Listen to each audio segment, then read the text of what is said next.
कहने में तो आसान लगता है कि अगर एक बार हार गए तो दोबारा उठो और फिर से दौड़ लगाओ, दोबारा हार गए तो तीसरी बार फिर खड़े हो और ऐसे अनंत बार कोशिश करते रहो जब तक तुम कामयाब नहीं हो जाते।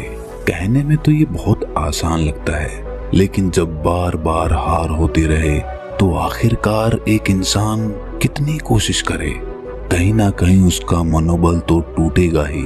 लेकिन क्या कोई ऐसा फॉर्मूला भी है जो निरंतर चलते रहने के लिए हमें हिम्मत देता है? तो इसका जवाब है हाँ, और इसका जवाब आपको इस कहानी में मिलेगा। कहानी के अंत में आप देखेंगे कि कहां से एक इंसान को निरंतर प्रयास करते रहने के लिए हिम्मत मिलती है। जिस तरह मैं भगवान बुद्ध की कहानियों से आप सबको मोटिवेट करता हूँ, वैसे ही आपका सिर्फ एक सब्सक्राइब करना मुझे मोटिवेट करता है। लेने और देने का ये सिलसिला चलता रहे, इसलिए इस चैनल को अभी सब्सक्राइब जरूर कर ले। तो चलिए कहानी शुरू करते हैं। भगवान बुद्ध के हजारों शिष्य थे। जब उनका एक शिष्य बुद्धत्व को प्राप्त हो जाता तो वो उसे किसी एक दिशा में भेजकर वहां के लोगों को जागरूक करने और ज्ञान देने के लिए भेज देते थे। बुद्ध का एक शिष्य बुद्ध के सानिध्य में 6 सालों से था। वो एक दिन महात्मा बुद्ध के पास आया और बुद्ध से कहा कि हे बुद्ध, मुझे आपके पास 6 साल हो गए हैं। मेरे बाद कितने शिष्य आए, उन्हें आपने इस बीच किसी एक दिशा में ज्ञान देने के लिए भेज दिया, लेकिन मुझे अभी तक नहीं भेजा। क्या मुझे अभी तक बुद्धत्व प्राप्त नहीं हुआ है? बुद्ध मुस्कुराए और बोले, ये तो तुम्हें खुद समझना होगा कि तुम्हें बुद्धत्व प्राप्त हुआ है या नहीं। शिष्य बोला, हे बुद्ध, आपने मुझे इन 6 सालों में जो भी उपदेश दिया है, मुझे वो सब याद है। आपकी बताई एक एक बात मुझे याद है। आप मुझसे कुछ भी पूछ सकते हैं, मैं आपको हर उत्तर देने के लिए सक्षम हूँ। आप मुझे एक मौका तो दें ताकि मैं किसी भी दिशा में जाकर लोगों को आपके ज्ञान के बारे में बता सकूं। बुद्ध ने कहा, ज्ञान की बातों को याद रखने से कुछ नहीं होता जब तक आप उसे अपने आचरण में ना लेकर आओ। जब तक आप किसी चीज को अपने आचरण में नहीं लाएंगे, तब तक आप दूसरों को नहीं कह सकते कि वो उसे अपने आचरण में लेकर आए। शिष्य ने कहा, जो भी हो, कृपा कर मुझे एक मौका तो दें। आप मुझ पर भरोसा रखें, मैं सभी को अपने ज्ञान से प्रभावित कर सकता हूँ। मैं लोगों को ऐसी बातें बता सकता हूँ जिससे उनके जीवन में शांति आएगी और वो शांतिपूर्वक अपना जीवन जी सकेंगे। बुद्ध ने कहा, अभी तुम तैयार नहीं हुए हो। जब तुम तैयार हो जाओगे, मैं तुम्हें खुद सही मार्ग पर जाने के लिए कहूँगा। शिष्य ने कहा, क्यों बुद्ध, आपने मुझे इन 6 सालों में इतना भी ज्ञान नहीं दिया जिससे मैं लोगों को प्रभावित कर सकूं? आखिरकार बुद्ध ने हार कर कहा, ठीक है, तुम पूर्व दिशा की तरफ चले जाओ। वहां तुम्हें एक गांव मिलेगा, उससे तुम भिक्षा मांग कर लाओ और वहां के लोगों को अपने ज्ञान के बारे में बताओ। कल सुबह तुम वहां अकेले जाना और शाम को आकर मुझे बताना कि तुमने कैसे वहां के लोगों की मदद की। वो शिष्य ये सुनकर बहुत खुश हो गया और बुद्ध का आशीर्वाद लेकर वहां के लिए चल दिया। वो रात भर ज्ञान समेटता रहा। वो मन ही मन सोच रहा था कि मैं कल वहां पर ऐसी ज्ञान की छाप छोड़ूंगा कि वहां के लोगों के साथ बुद्ध भी मुझसे प्रभावित हो जाएंगे। सुबह उठकर वो बुद्ध को प्रणाम करने गया। उन्हें प्रणाम कर वो पूर्व दिशा की तरफ निकल गया। शाम को जब वो वापस आया तो बुद्ध ने देखा कि उस शिष्य के माथे पर चोट लगी है और खून बह रहा है। बुद्ध ने उसे पट्टी की और पूछा कि तुम्हें ये चोट कैसे लगी? शिष्य ने कहा कि बुद्ध, वहां के लोग बेहद ही दुष्ट हैं, उन्हें जरा भी बुद्धि नहीं है। मैं उस गांव में भिक्षा लेने के लिए गया पर किसी ने मुझे भिक्षा नहीं दी, सब मुझे गालियां दे रहे थे। एक व्यक्ति ने मुझे भिक्षा तो दी, लेकिन नीचे फेंक कर और कहा, इसे उठा लो। मैंने उन्हें काफी समझाया, लेकिन वो मेरी बात सुनने को तैयार ही नहीं थे। उल्टा उन्होंने मेरे साथ हाथापाई कर दी, जिससे मुझे ये चोट लग गई। हे बुद्ध, आप मुझे दूसरी जगह भेजें जहाँ के लोगों में बुद्धि हो। बुद्ध शिष्य की बात सुनकर मुस्कुराए और बोले कि अगर तुम्हें दूसरे गांव में भी ऐसे लोग मिल गए तब तुम क्या करोगे? शिष्य ने कहा, हे बुद्ध, ऐसे लोगों को कोई ज्ञान नहीं दे सकता। वो लोग अज्ञानी हैं, उन्हें कौन समझाएगा? बुद्ध ने कहा, वो लोग अज्ञानी नहीं बल्कि ज्ञानी ही हैं।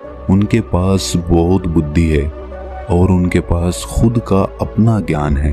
अगर तुम किसी दूसरे के ज्ञान को चोट पहुंचाओगे तो वो कुछ तो कहेंगे ही। तुम्हें ऐसे लोग हर जगह मिलेंगे, तब तुम अपना ज्ञान उन्हें कैसे दोगे? बुद्ध ने शिष्य को कहा कि आज तुम आराम करो, कल शाम को मेरे पास आना। शिष्य बुद्ध को प्रणाम करके चला गया। अगली शाम जब वो वापस बुद्ध के पास आया तब वहां एक और बुद्ध के शिष्य मौजूद थे। उनके हाथ में चोट लगी हुई थी। बुद्ध ने उस शिष्य के हाथ पर चोट देखकर उस पर पट्टी की और उस शिष्य से पूछा कि तुम्हें ये चोट कैसे लगी? शिष्य ने कहा, बुद्ध, आपने पूर्व के गांव में मुझे जाने के लिए कहा था, वहीं पर मुझे ये चोट लगी। बुद्ध ने कहा, वहां तुम्हारे साथ क्या हुआ था? शिष्य ने कहा, हे बुद्ध, वहां पर मैंने सबसे भिक्षा मांगी लेकिन किसी ने मुझे भिक्षा नहीं दी। एक व्यक्ति ने मुझे भिक्षा दी लेकिन उसने भी जमीन पर फेंक कर कहा कि इसे उठा लो। मैंने चुपचाप उसे अपने पात्र में रख लिया और उसे कल्याण का आशीर्वाद दिया। तब उस आदमी ने मुझसे कहा कि आप बड़े ही अजीब आदमी हैं, मैं आपका अपमान कर रहा हूँ और आप मुझे आशीर्वाद दे रहे हैं। मैंने उनसे कहा कि आप दानी हैं, आपने मुझे दान दिया है, इसीलिए मैं आपको आशीर्वाद दे रहा हूँ। फिर मैं वहां से आगे गया तो कुछ लोगों ने मुझे वहां से जाने के लिए कहा। उन्होंने मुझे अपशब्द कहे और मुझ पर पत्थर फेंके जिससे मुझे चोट लग गई। जब मैं वापस आ रहा था तब मैंने एक माँ को रोते हुए देखा। वो अपने बीमार बच्चे को लेकर चिंतित थी। मैं तुरंत जंगल से उसके लिए कुछ जड़ी बूटी ले आया, लेकिन वहां के लोग मुझे उसे जड़ी बूटी नहीं देने दे रहे थे। फिर मैंने उनसे विनती की कि वो मुझे उस बच्चे का इलाज करने दे। उसके बाद वो जैसा कहेंगे मैं ठीक वैसा ही करूँगा। फिर जिस व्यक्ति ने मुझे भिक्षा दी थी उसने गांव वालों को समझाया, तब उन्होंने मुझे उस बच्चे को जड़ी बूटी लगाने दी। उसके बाद वो बच्चा ठीक हो गया। फिर गांव वालों ने मुझसे उनके किए गए अभद्र व्यवहार के लिए क्षमा मांगी और मुझे धन्यवाद दिया। फिर मैं वहां से वापस आ गया। हे बुद्ध, मेरी आपसे एक विनती है। उस गांव के लोग बहुत भोले और सीधे साधे हैं। क्या मैं रोज उसी गांव में जाकर भिक्षा मांग सकता हूँ? ये सभी बात वो पहला शिष्य भी सुन रहा था। उसने ये सुनते ही बुद्ध के चरणों में गिरकर कहा, हे बुद्ध, मैं समझ गया हूँ कि अभी मैं उस लायक नहीं हुआ हूँ कि दूसरों को ज्ञान दे सकूं। बुद्ध ने कहा, हमें बाहर वैसे ही लोग दिखाई देते हैं जैसे हम भीतर से होते हैं। जब तक हम स्वयं को नहीं बदलते तब तक हम किसी को नहीं बदल सकते। खुद में परिवर्तन बेहद जरूरी है। कोई भी बात बताने से पहले उसे आचरण में लाना बहुत जरूरी है, क्योंकि खुद के आचरण में लाई हुई चीज को समझाना और बताना बहुत आसान होता है और उसे लोग बेहद आसानी से समझ पाते हैं। तो दोस्तों, आप सोच रहे होंगे कि इसमें निरंतर प्रयास करने का कौन सा मंत्र है? तो यहीं पर हमारी समझ काम आती है। इस कहानी में दो पात्र थे। दोनों पात्र वहां से चोट खाकर आए। एक पात्र उनको गालियां निकालने लगा, लेकिन दूसरा पात्र फिर से वहीं जाने के लिए कहने लगा। ऐसे ही जब हमारे जीवन में कोई कठिनाई आती है या फिर हमारा प्रयास विफल हो जाता है, तो या तो हम उससे मुंह मोड़ लेते हैं या उस काम को कभी करने की कोशिश ही नहीं करते हैं। लेकिन दूसरी तरह का पात्र उसी काम को करने का नजरिया बदल देता है। वो उसी नाकामयाबी में कुछ ना कुछ मोटिवेशन ढूंढ लेता है। जैसे एक नवजात बच्चा होता है, उसे शुरुआत में चलना नहीं आता है, वो बार बार चलता है, फिर गिर जाता है, वो फिर उठता है, फिर चलता है। उसके लिए वो गिरने का और चलने का एक खेल बन जाता है, उसके लिए वो मनोरंजन बन जाता है।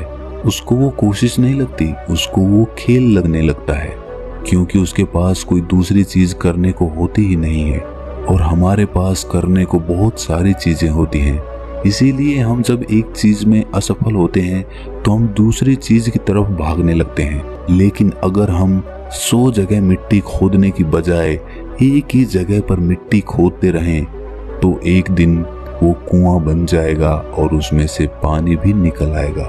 इस बात को अपनी गांठ बांध लो कि हर नाकामयाबी आपके लिए एक नया मनोरंजन लेकर आए और अगली बार उसी काम को करने के लिए आप एक नया नजरिया लेकर आए। एक नए नजरिए से उस काम को देखने की कोशिश करें और फिर देखें कामयाबी आपके कदम चूमेगी। अगर ये कहानी आपको अच्छी लगी तो इसे अपने दोस्तों, रिश्तेदारों और मित्रों के साथ साझा जरूर करें और ऐसी ही कहानी सुनते रहने के लिए हमारे चैनल को सब्सक्राइब जरूर कर लें और नोटिफिकेशन बेल को ऑन कर दें। तो मिलते हैं अगली किसी कहानी में, तब तक के लिए अपना ख्याल रखें।